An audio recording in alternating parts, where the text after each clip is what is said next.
Hello and welcome to the 34th episode of the Special Needs Voice podcast. My name is Aaron. Our goal with this podcast is simple, to share the stories and perspectives from the top leaders in our special needs community. By the conclusion of each episode, we hope you have laughed at least once, learned something new, and are better equipped to handle your next challenge. Today, Randy Gillespie, Director of Special Needs Services, will be speaking with Dr. Bethany Chase. Bethany is a Senior Training and Consultation Specialist for the Employment and Transition Projects at the Boggs Center on Disability and Human Development at Rutgers University. In this episode, Bethany shares her insights on how to best support individuals with disabilities as they navigate grief and loss. She offers practical examples of how loved ones can create healthier emotional environments during difficult times. I'm so excited to welcome Dr. Bethany Chase to the podcast. Bethany is a Senior Training Consultation Specialist for the Employment and Transition Projects at the Boggs Center on Disability and Human Development at the Rutgers Robert Wood Johnson Medical School.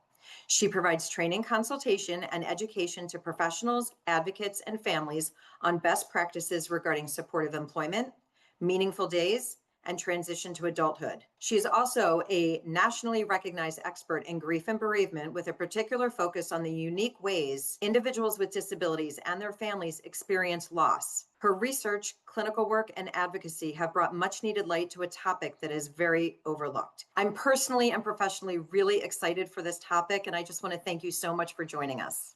Thank you so much for having me. I'm happy to be here. Awesome. Well, let's dive right in. So there is a myth that individuals with disabilities have an inability to form attachments, understand death, and therefore an inability to grieve. Can you explain the universality of grief and how it manifests uniquely for each person? Yes, absolutely. It's really interesting. As recently as research from the 1980s, there was still this predominant theory that people with disabilities did not truly understand attachments. That if somebody's right there in front of them, they might have a relational experience with them, but when it's sort of this idea that out of sight, out of mind. And that was as recent as the 1980s. What we now know is that, of course, is research very much through the lens of some pretty horrific ableism. And of course, we know that that is not true. And that, of course, people with disabilities absolutely form attachments, and their ability to attach has nothing to do with their level of need, with the severity of their disability, and whatever we think that attachment is supposed to look like. We know that people with disabilities absolutely feel attachments. Because of that, then that goes to follow that whenever you have an attachment to someone, when that person is no longer with you, that there is grief that will come with that. And for a while, again, before this, we sort of started thinking about this really differently within institutional settings and things like that, they would just not tell the person with the disability that their loved one had died in an effort to either protect them, if we're being generous, or just not giving them the credit of the full range of human experience and the full range of emotions. But of course, now we know that is not true. Grief is a universal experience, as you mentioned in your question. To be human is to grieve, and there's no way around it. There's no shortcut. There's no distraction. With human connection comes grief, and that, of course, applies to folks with disabilities as well. I love that answer. There's no distraction. Grief is human. Is there an age, though, that is too early to begin talking about grief and loss with our loved ones? I would argue the answer to that is no. And this has nothing to do with disability, actually. I think a lot of times we, especially in our sort of Western culture, we're a little bit of like, we don't want to talk about that. Oh, the dog went to the farm. And no, we can't visit the dog at the farm because the farm's really far away. But they're very happy there. Oh, look, something shiny. Like, we don't want to tell children that something has died. And most of these things come from the very best of intentions, the very best of places, but there is life and death around us everywhere. And I think as parents, we miss opportunities to help children understand death in a way that's not so confusing and scary by not seeing the life and death that's around us. Everything from, a dead animal, even a dead insect. There are things that are alive and then things that are not alive. And by pretending this isn't true, we're making ourselves more comfortable, but we're not actually helping children understand that death is a part of life. And when it comes to kids with disabilities, I think the urge there to protect is even stronger, and the instinct to protect is even stronger. I think it's like this idea of, things are already hard enough. Do they really need to think about this too? But with anything that's difficult for human beings, folks with disabilities need more support around that area and not less. It doesn't help anybody to just pretend like if we don't tell them, they'll never know, because of course they will, because this is life. Like, death is a part of life. And so by shielding them from that reality, we're not actually shielding them from that reality. We just think that we are, because eventually things that are closer to them will die as well. So I would argue that no, it's never too early to just notice that something has died, that there is an end to life, whether it's plant life or animal life or human life. It's a part of growing up that kids need to learn. And especially folks with disabilities, we can't expect them to fill in the blanks on their own in a way that makes sense to them. So I would argue no. I know people don't like that answer. They want to know, like, at exactly 11 years old, someone is old enough to have these conversations. But if you normalize it when they're younger, it's not so confusing and scary when they get older. That's so important to normalize it when they're younger, because then they have that ability to learn and grow and sort of have their eyes wide open a little bit more. And that conversation, whether it's from the loss of a loved one, a family member, a pet, a Mhm. plant, moving away from a friend, that all can begin to be discussed and, spoken about as just common communication and ongoing communication, and really just enable the loved one to process things easier, quicker, and maybe not down the line when they become older, begin to look at every farm when they're Right. on a road trip thinking that their pet is at one of those farms or looking up to the light. It's real. It's It's real. real. And I get that. Yeah. That's a And I great like what you answer. said there too, about that there's the understanding of death that we're talking about, but then there's also the understanding of grief. And you mentioned two things there. There's making sure that people understand what death is. And I think especially when we're talking about folks with intellectual and developmental disabilities, there is this idea of like, well, they can't understand. They won't understand. They need to understand because it's a part of life. So understanding death is one piece, and then understanding what grief is a second piece. Where you talked about a friend moving away. That's not death. We don't want them to think their friend is dead if they moved away, but we do want them to understand, like, you're missing somebody. That hurts, and that's what this feels like. And there's a lot of things that you miss when somebody moves away or they're not around anymore. So there's those two pieces too that we try to shield people from, and neither one of them can actually be effective. So when grief or death are not sort of discussed, but the individual is suffering, the individual is clearly going through something because your loved one, our loved ones are sad. They're not eating, they're not sleeping, they're having nightmares, they're having issues with transition, their behavioral outbursts have increased. I would assume that those are all signs of a process, Mhm. that they're trying to cope but not quite understanding how to cope, which all the more reason it's important to communicate. So how do the grief experiences of people with disabilities then differ from the typical expressions? And then what leads to their grief being misread, or, like we sort of referenced, going unnoticed or undiagnosed, I guess, Right. even. Right. I think the first things to just think about in general with folks with disabilities is looking at their ability to express themselves fully and feeling the general full range of emotions. Again, there's no blanket statement where this will apply to everybody, but there are certain individuals who may not be able to express themselves verbally when they're under any distress whatsoever. And then that's going to come out with behavioral changes as well. When it comes to grief, again, if we have shielded somebody or attempted to shield somebody from Mhm. the reality that someone they loved has died, they are still going to feel their absence. And that is painful for everybody. And so people are going to let the folks around them know, I am in pain one way or another. And when we don't include somebody in grief rituals, when we don't include them in family conversations, when we don't acknowledge how painful it is, then they don't even necessarily have the language to describe what's going on or understand what is going on.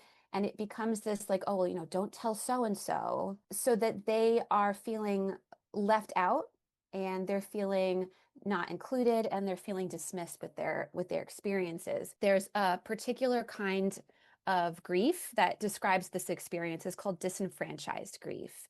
And disenfranchised grief is it's a grief experience where there's no societal or community acknowledgement of what you are experiencing, that there's no particular ceremony connected to the grief that you're experiencing, or when somebody is trying to say that your grief doesn't matter or isn't real.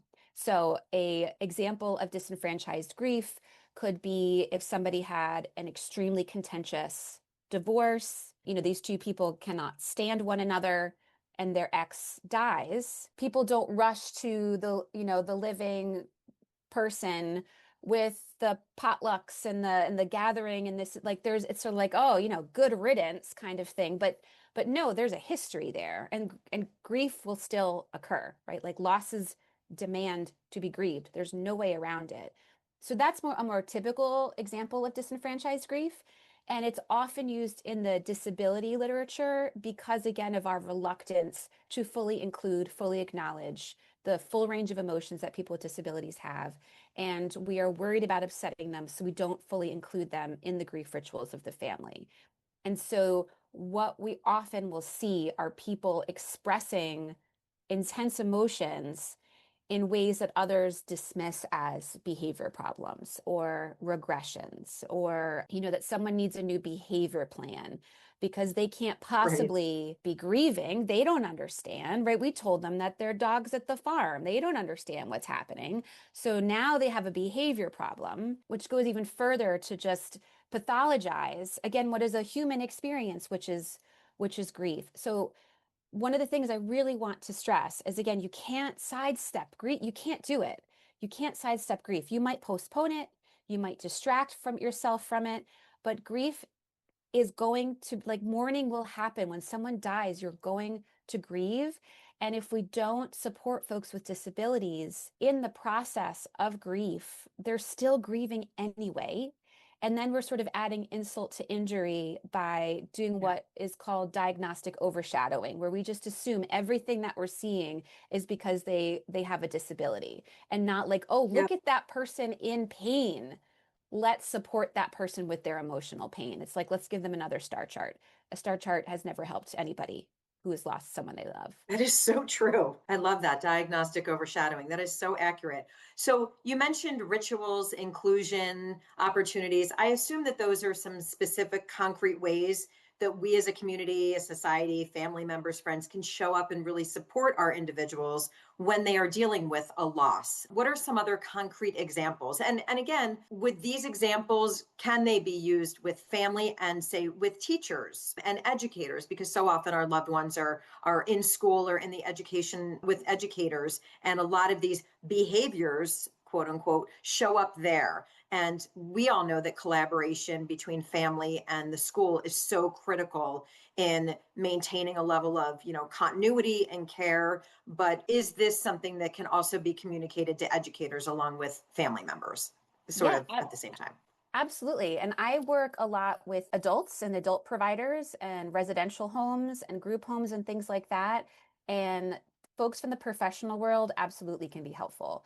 So when we talk about rituals, there's two areas here to think about. One is in this, I guess I'm speaking both to families and professionals here. The first is just making sure that the person with the disability is included in the family's rituals. And so, of course, these are, a culturally appropriate for that person, and making sure that, if a a family member calls you as a professional and says, gosh, I just don't know if I should bring so and so, it's going to be so upsetting, and maybe they'll disrupt the ceremony or the service, etc., that we say, you know what, that's okay. Like we have to include that person.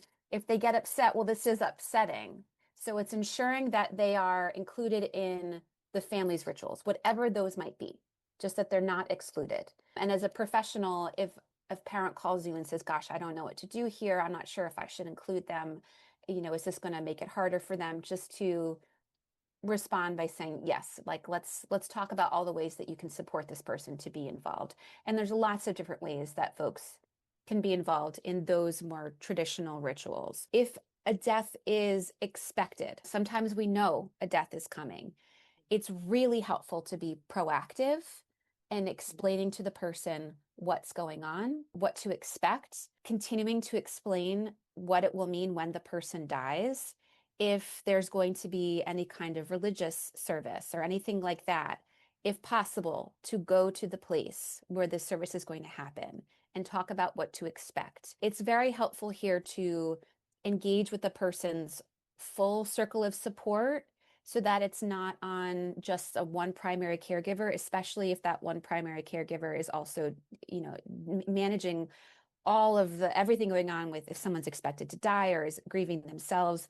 Sometimes this is a great time for a sibling or a cousin or an aunt or an uncle to step in here, which can be supportive for the family. But if you know a death is coming, including them in what the family is doing from the beginning, rather than trying to distract that person until the last possible moment, that tends to not work out as well. So being included from that space is really important. And then the other piece that professionals can do, as well as family members, is creating unique rituals just to do with the person with the disability that they care about. Again, whether this is a residential program or just a family member or a friend, is to find things to do with the person with the disability to acknowledge their pain.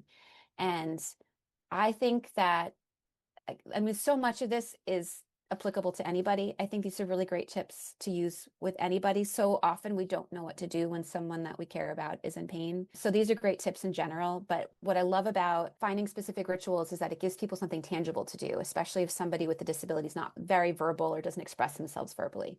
So some example, and I want to give credit to the author of a book where I got all of these from. So the book is Helping People with Disabilities Mourn. The author's last name is Markell, Markell. So I want to give this author due credit here that a lot of these ideas come from this book, and I think it's a wonderful resource. Again, it's called Helping People with Disabilities Mourn. And what the author here suggests is to do things like look at photographs together, tell stories together, planting trees or flowers together in honor of the person. I love the idea of planting flowers that come back every spring. And that's something you do with the person. It's an activity.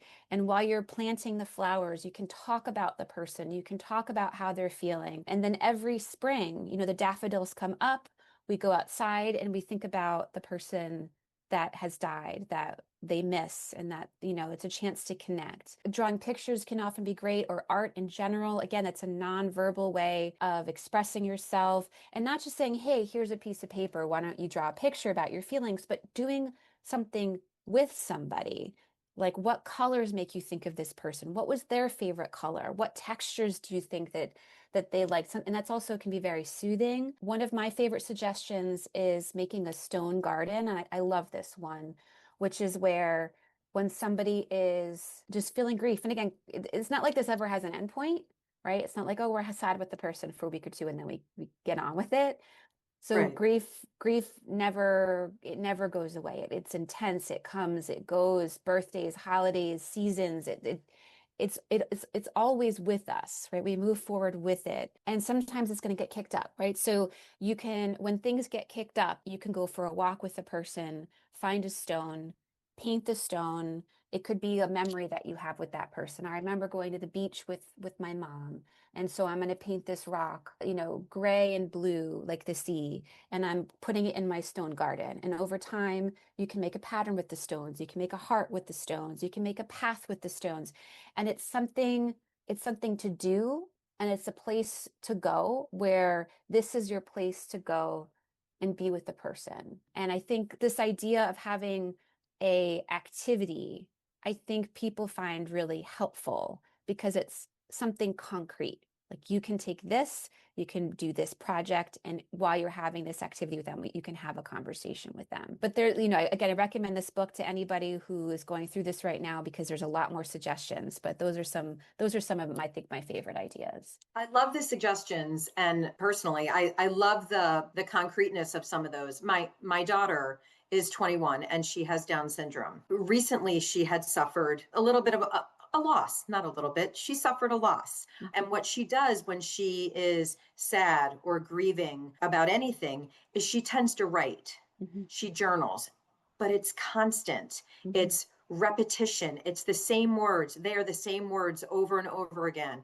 I lost my dog, my grandmother died, whatever it is, but it's over and over. And I've gone into her room, Bethany, and I will end up seeing over the course of days hundreds of pieces of paper. So I certainly wasn't going to mess with anything or disrupt her routine or disrupt what she was doing to soothe herself, because that's what it was. She would put her headphones on, soothe herself, and then write really loving things about what she was thinking about.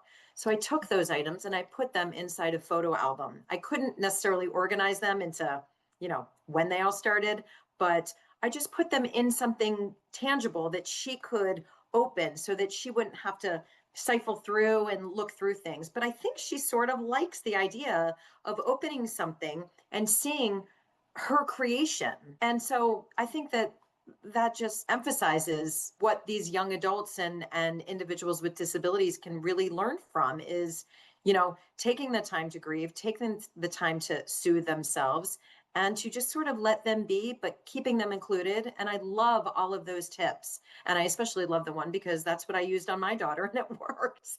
It's working. It's beautiful. Hopefully Yeah. it will continue, but It's a beautiful example. And sometimes what you hear is people will find a notebook like that. Or I heard an example from a group home where somebody's loved one had died. And I'm not sure what the relationship was, but someone's loved one had died and they had a picture up. And when they looked at the picture, they would get upset. And so the group home took the picture away. Or they would find, all these writings about how sad they are and like, well, let's take the journal away so that she's not in here alone writing. And it makes me upset because I know how harmful it is, but I think it comes from, again, this desire to protect people from their feelings, but that's just not how humans work. We have to have our emotions validated in order to then feel them and then move on with our day. And it'll come back, like the feelings will come back. They always do. But we have to let the natural flow of grief come and go. We can't remove it for people. could it also be that the individuals that are trying to protect or shield, as much as they're trying to protect and shield the loved one, they just don't know what to do? They're not either educated, they don't have your tips, they don't know about what grief is and what real loss is, and they haven't been properly educated on what that should look like for the individual that they're either in charge of or providing oversight to. And so it's sort of just, expediting things for them to make themselves just, oh, they won't know, they won't understand. Let's just move on pretty quickly, or let's take that book away or the piece of paper away. But like you said, it makes it worse. It makes it harder. Yeah, yeah. And I think especially in our culture, this sort of Western American culture, we're not the best at this here, I would argue. Like I don't know if I'd give us glowing marks as a broad over, societal, if I was grading it. So a lot of people don't feel like they're equipped to know what to do. And when I talk about this, I really want people to know that everybody is equipped to do this because all you have to do is be a witness. That's it. Just to show up and be like, I see that you're in pain, and I'm going to sit here with you in that pain. Where we go astray is when we try to start cheering people up because we're uncomfortable with how upset they are. Yes. We just have to be like, wow, this is awful. This is so sad. This is so heartbreaking. I'm going to sit right here with you and hold this space for you. And you don't have to be trained to do that.